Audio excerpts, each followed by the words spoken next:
Some of the head honchos at Marvel are trying to figure out a way to bring it back from the abyss. They have been throwing the idea around of bringing back the original Avengers for another movie, which goes to show you how desperate they are, because they basically said these characters are done, we're killing them off, and then when they started losing money like it was coming out of the faucet, now they're like, you know what, yeah, maybe come on back, maybe come back for like one more movie, we'll sell some Go-Gurts and some t-shirts and we'll see what we do.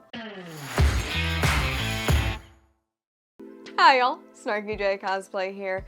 From recent box office bombs to TV disappointments and huge celebrity scandals, it's really not any secret that I think we're literally watching like the second fall of the Roman Empire and watching Marvel fall from the box office monster that it once was to whatever it is now. So let's talk about it. Let's figure out what exactly is so wrong with the MCU right now.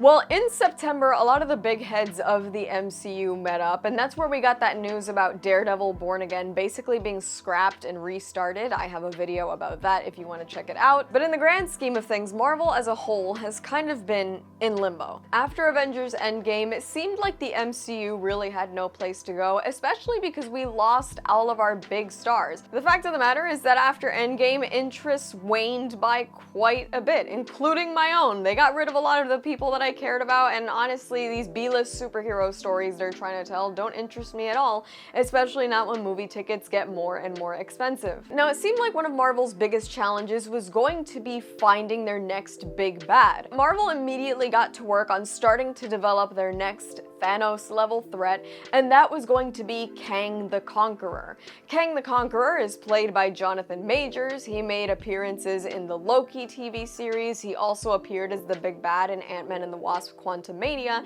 and it seemed like they had finally found the big bad to end all big bads, played by a particularly good actor. Quite unfortunately for Marvel and their plans though, Jonathan Majors found himself tangled up in some huge legal drama. This video makes no statement as to his innocence or lack thereof. He has been charged, his trial has yet to occur, but Jonathan Majors has been wrapped up in some pretty terrible domestic violence allegations. Jonathan Majors has maintained his innocence in statements regarding this trial.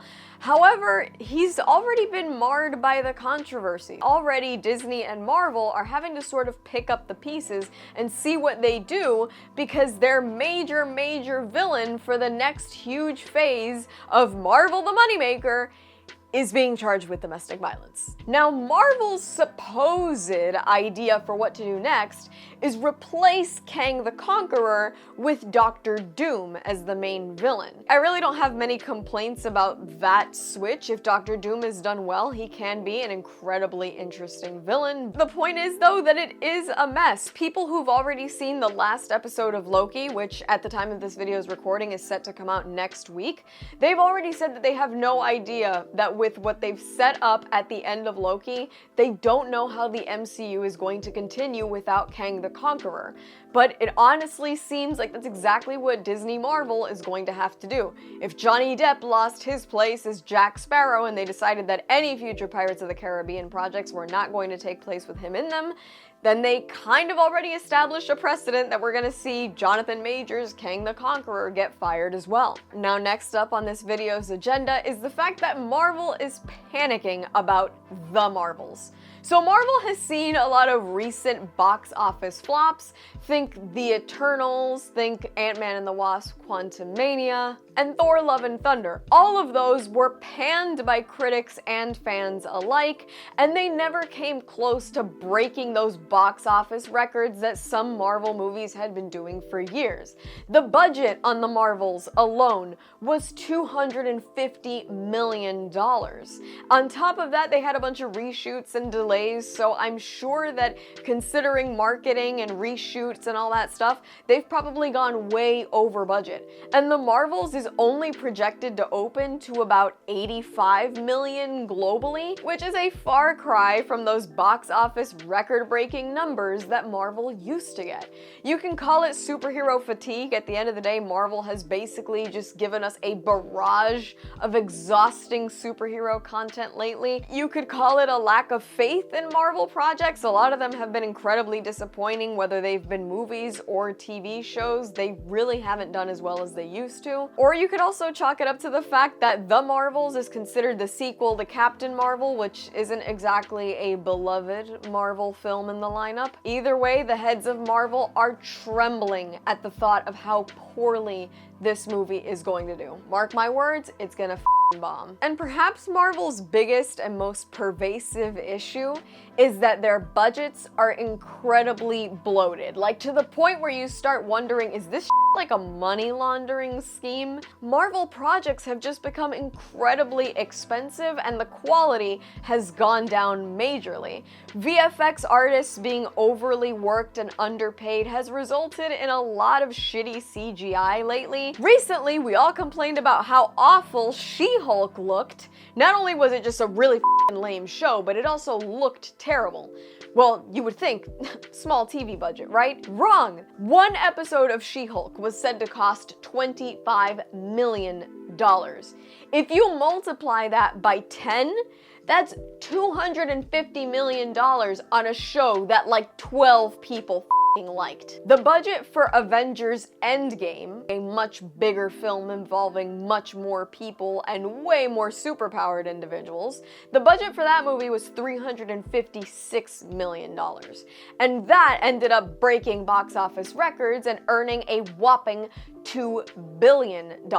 So the huge budget not only seemed justified, but they also made enough money to make it worth it. The profits were great. The problem with Marvel projects is that they've stayed really expensive. I think it's safe to say that Marvel is failing. With its major plot points and big villain now in shambles, its budgets being so bloated that even breaking even now seems impossible, and their TV and film releases underperforming both financially and critically, it honestly seems like Marvel is way worse for wear.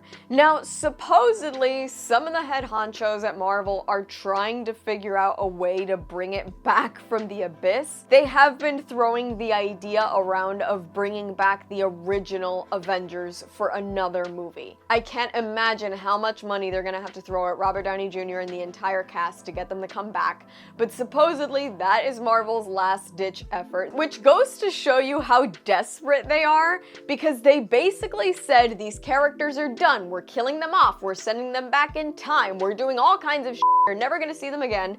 And then when they started losing money like it was coming out of the faucet, now they're like, you know what, yeah, maybe come on back, maybe come back for like one more movie, we'll sell some Go-Gurts and some t-shirts and we'll see what we do. It's kind of sad, but it's also at least a little bit funny, so I'm definitely looking forward to seeing how this shakes out. I'll be real with you though, if they keep moving in the path of dog shit VFX and B and C list characters, I will not have another thing to do with Marvel, and I will continue only watching their new releases if I get a free screening. They're not serving the quality that I feel comfortable paying $16.50 for a single seat to go watch, I'll tell you that much. I'd rather go buy a sandwich with my money. That's all from me. I've been SnarkyJay. Thank you so much for watching. Please don't forget to like and subscribe. For more SnarkyJay, be sure to check me out on Instagram, and if you'd like to support my content creation and get access to some awesome photo shoot pictures in the process, feel free to check me out on Patreon. I will link both in the description below, and let me know your thoughts on the state of Marvel in the comments below.